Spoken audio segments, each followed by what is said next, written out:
Okay, so the next statement or the next task statement says batches of trail mix.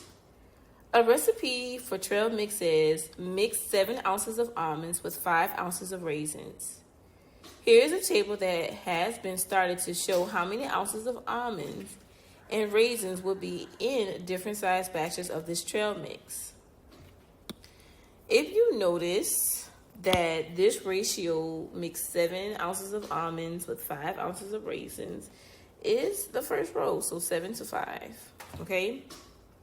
So I'm going to use this ratio to complete this table, and I'm going to show you how, all right? So I see that it's 7 right here, and then it jumps all the way to 28. So I'll need to figure out what was multiplied times 7 to get to 28. If you're familiar with your multiples of 7, you'll know that 7 times 4 is equal to 28. What's so special about ratios is that whatever you do to one side, you have to do to the other side. So if I multiply 7 times 4, I have to multiply 5 times 4 as well, which would give me 20. Okay, so now let's move on to the next row. So then when I move to the next row, I see that it jumps down to 10. But I need to figure out what was multiplied by 5 to get to 10. And if you're familiar with your multiples of 5, you'll know that 5 was multiplied by 2.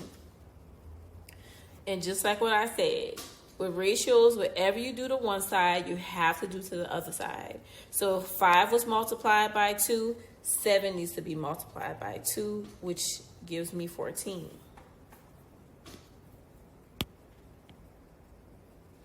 So with using the same ratio, I still want to continue to figure out what number was multiplied. So when I go to the next row, I see that it gets even smaller. Okay, it went from 7 to 3.5. Okay. So, well, I know a lot of 7th graders don't know this, but half of 7 is 3.5, because if I add 3.5 plus 3.5, it would give me 7. So what was multiplied was 7 times 1/2. And just like what I said in previous lessons, anytime you multiply a whole number by a fraction, you want to put a 1 underneath it, multiply it going straight across, and then you want to simplify it. So once I simplify it, it's going to be, okay, let's see, it should be 3.5. Add the decimal, add the 0, and it is 3.5. So actually, 1/2 was multiplied. So whatever you do to one side, you want to do to the other side. So if 7 was multiplied by 1/2, 5 needs to be multiplied by 1/2. So 5 times 1/2. Remember to place a 1 underneath that whole number. You're going to multiply going straight across. And then half of 5, which is, add the decimal to the top, add the 0 inside, and it should be 2.5.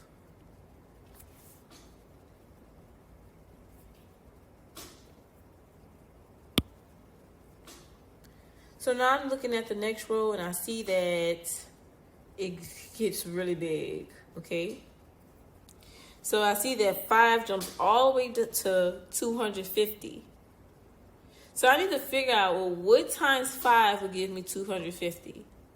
So you could solve this either 2 ways. You could divide 250 divided by 5. So you could divide 250 divided by 5 to figure out what was multiplied. Or you could use mental math and say, hey, 5 times 5 is equal to 25. And if I multiply 25 times 10, it would give me 250. Okay? So if I multiply 5 times 5, then I multiply 25 times 5, then 50 was being multiplied, but I'll just stick to dividing for now because I don't want to confuse you guys. But I'm going to divide 250 divided by 5, which 250 divided by 5. How many times can 5 go into 25 without going over? Should be 5. And then it's 25. And then how many times can 5 go into 0? And it should be 0 times. So what was being multiplied was 50. And just like what I said before, wherever you do to one side, you want to do to the other side. It's going to be 350.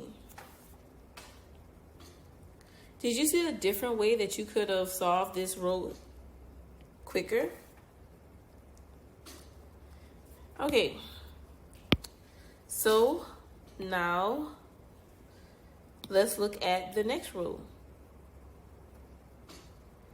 So it jumps from 7 all the way to 56. And just like what I said before, if you're familiar with your multiples of 7, you have to figure out, well, what times 7 gave me 56? And if you guess 8, you are absolutely correct. So just like what I said, whatever you do to one side, you have to do to the other side. And it would be 40.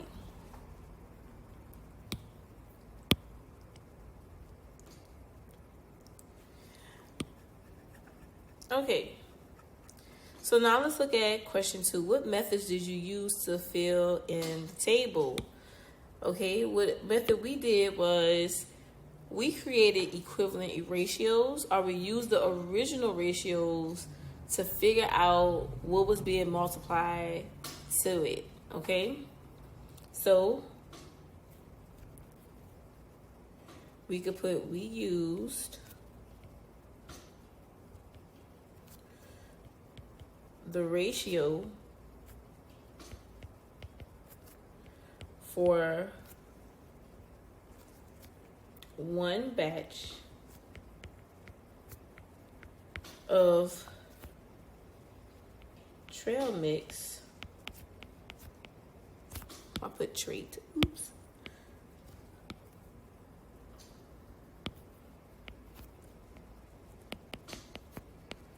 To figure out what was multiplied to it.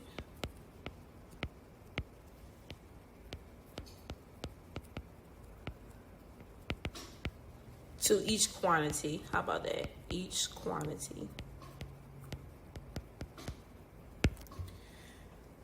Okay, moving on to question 3. It says, how do you know that each row shows a ratio that is equivalent to 7 to 5? Explain your reasoning. Okay, so how would I know is that if I reduce all of these ratios in this table, it would be equivalent to 7 to 5. So I'll give you guys an example. Okay, let's look at the first ratio. So the original ratio is 7 to 5. That's the original one. Or the one for one batch. Okay. So if I had to simplify 28 to 20, well, what's the greatest common factor? The greatest common factor between these two, let me set it up like a fraction so you guys can see what I'm talking about. The greatest common factor is 4, so if I divide by 4, it would equal to 7 over 5. Same applies for 14 over 10. If I divide by its greatest common factor, which would be 2, it would still give me the same ratio. Okay? So just keep in mind that if you guys did not understand this student task, please visit your manager's Google Meet session for more information.